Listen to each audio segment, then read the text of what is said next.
What if the internet disappeared for 30 days? Imagine waking up tomorrow morning and reaching for your phone.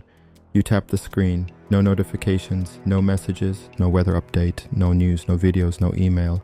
You check the Wi-Fi symbol, restart the router, and wait for the familiar lights to return. Nothing happens. At first it feels like an ordinary outage, annoying but temporary. Then you notice your mobile data is gone too. Across the city, phones are failing at the same time. Websites will not load. Payment terminals are frozen. Streaming services are blank. Cloud-based software cannot connect. The problem is not your router.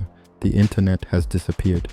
Not just in your home, not just in your country, everywhere. And it will not return for 30 days. What happens next? Would modern civilization collapse? Would people adapt? And how long would it take before losing access to the digital world began affecting the physical one? During the first hour, most people would assume the outage was temporary. They would restart devices, contact service providers, and walk around holding their phones in the air as though a better signal might be hiding near the ceiling. Offices would begin filling with confused employees. Many workers could still use software installed directly on their computers, but cloud-based applications would stop functioning. Shared documents would become inaccessible. Video meetings would disappear. Remote workers would suddenly be cut off from their companies. Millions of businesses now depend on cloud storage, online authentication, remote servers, and web-based communication. Even some programs installed on a computer require an internet connection simply to verify that the user is authorized to open them. People would quickly discover that many modern devices are not truly independent machines. They are doors, and everything behind those doors exists somewhere else. Without the internet, the doors remain closed. Social media would vanish instantly. Online gaming would stop. Streaming platforms would become useless. Smart speakers would suddenly seem much less intelligent. For some people, the first day might even feel peaceful. No endless scrolling, no work messages arriving after dinner, no algorithm demanding attention. But the silence would not last. Because the internet is no longer merely a place where people watch videos and share photographs. It has become part of the machinery that moves modern society. One of the first major problems would be payment. Cash would still work, but many people rarely carry it. Credit and debit card systems depend on networks connecting stores, payment processors, and banks. Some transactions could temporarily be stored and processed later, but many terminals would simply fail. Digital wallets would be useless. Online banking would disappear. People would be unable to check balances, transfer money, or pay bills through websites and apps. Banks themselves would not instantly lose every record.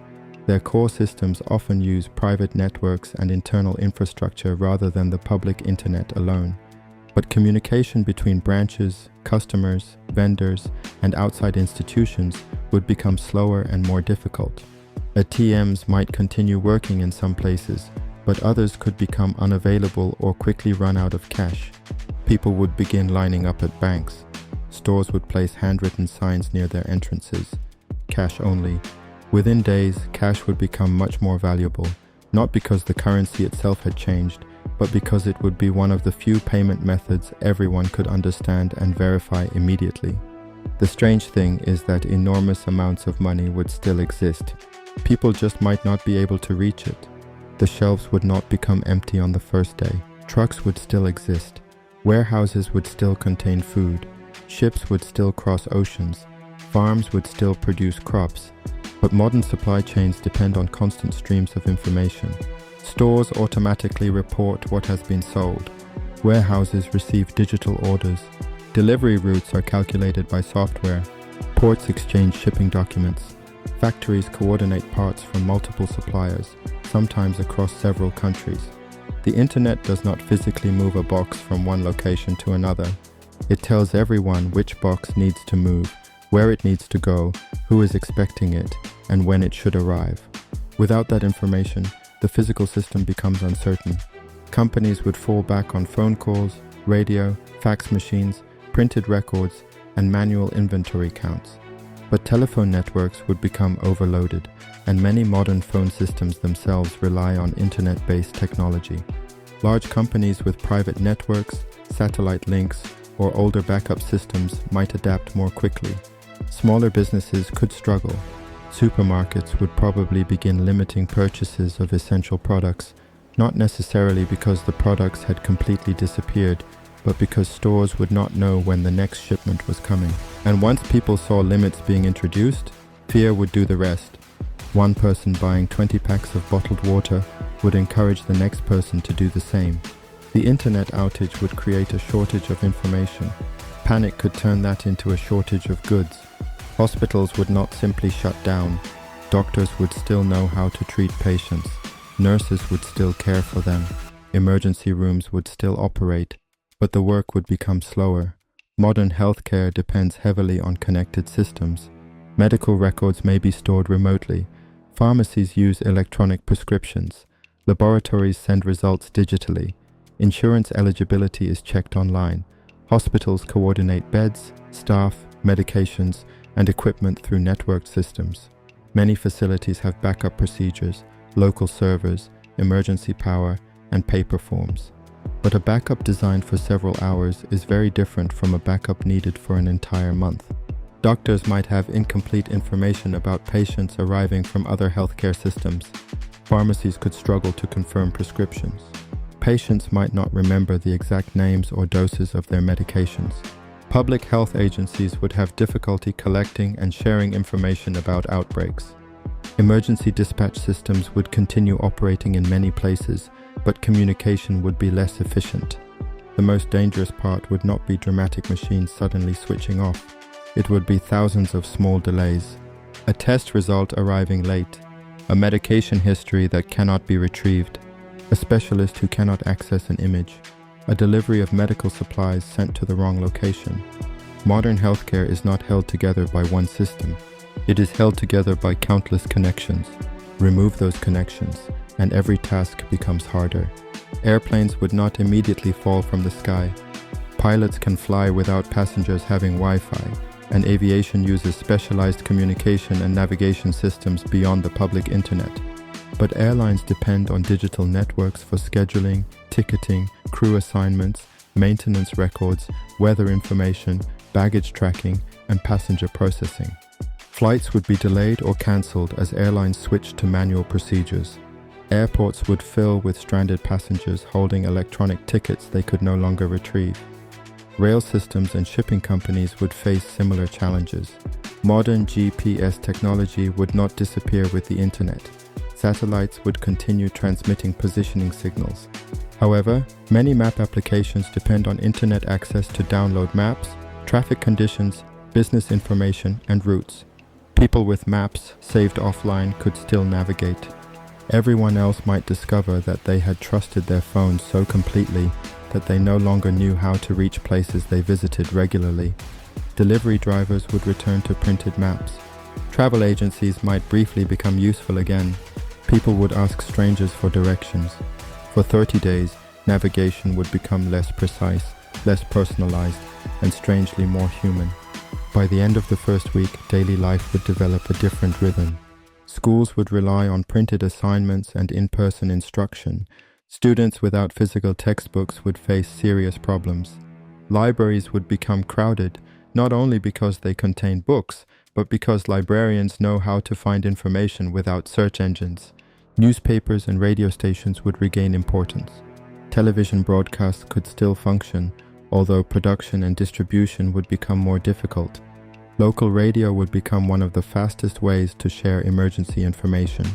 Community bulletin boards would fill with handwritten notices. Businesses would post opening hours on their doors. People would begin scheduling meetings in advance because they could no longer send a last-minute message. Plans would become more deliberate. If someone said they would meet you at 3 o'clock, you would need to trust that they would actually appear. Some people would feel isolated. Families separated by distance might be unable to communicate through their usual apps. International calls would be difficult and expensive. Online communities that provide friendship, education, or emotional support would disappear overnight. But local relationships might grow stronger. Neighbors would share updates. People would trade cash, batteries, maps, and information. Public spaces might become busier. Board games would return to tables. Old DVDs would suddenly become valuable. and millions of forgotten printers would be forced back into service, assuming anyone still had ink. After 2 weeks, the world would not look like a post-apocalyptic wasteland. The lights would still be on in many places, cars would still move, food would still be produced. Governments, companies, and communities would create temporary systems, but efficiency would collapse. Tasks that once took seconds might take hours. Tasks that took hours might take days. International trade would slow. Financial markets could suspend normal operations because participants would not have reliable access to information. Factories might reduce production if they could not coordinate supplies. Small businesses dependent on online sales could lose almost all their income. Creators, freelancers, remote workers, software companies, and digital service providers would be hit especially hard. People would also begin confronting how much of their personal lives existed only online. Photographs stored exclusively in the cloud, documents with no local copies, music libraries that were never actually owned, contact lists remembered by phones but not by people. For years, convenience had encouraged society to place memories, work, money, entertainment, and identity behind invisible networks. Now those networks were gone. The information might still exist somewhere, but inaccessible information is almost indistinguishable from missing information. Then, on the 30th day, the internet returns. At first, only a few systems reconnect. Then phones begin vibrating. Messages arrive in enormous waves. Millions of emails flood inboxes. Transactions wait to be reconciled. Orders appear all at once. Software begins synchronizing conflicting copies of the same files. The internet would not simply switch back on and return everything to normal. There would be confusion, duplicated payments, missed shipments, security concerns, backlogged medical records, failed subscriptions, outdated instructions. Companies would spend weeks or months repairing the damage. But the deeper change would be psychological. People would no longer see the internet as something floating harmlessly above society. They would see it for what it really is, a nervous system. It carries signals between banks, hospitals, governments, businesses, schools, families, and machines. The internet does not create food, manufacture medicine, or drive a truck, but it coordinates the people and systems that do. So, would civilization survive 30 days without the internet? Almost certainly. Human beings built global societies long before the web existed. We know how to use paper, radio, cash, physical maps, and face-to-face communication. But we would not simply return to the 1980s. The world of the 1980s was designed to function without the internet. Our world is not. We removed many older systems because digital alternatives were faster, cheaper, and more convenient. We stopped printing records. We closed local offices. We centralized data. We replaced ownership with access. We exchanged resilience for efficiency, often without realizing it. 30 days without the internet would not send humanity back to the Stone Age, but it would reveal how much of modern life depends on a system most people cannot see, do not fully understand, and rarely think about until it stops working. The internet's greatest power is not that it allows us to watch videos, search for answers, or speak to someone on the other side of the planet. Its greatest power is that it quietly connects almost everything. And perhaps the most unsettling question is not what would happen if it disappeared for 30 days. It is whether we are prepared for even one.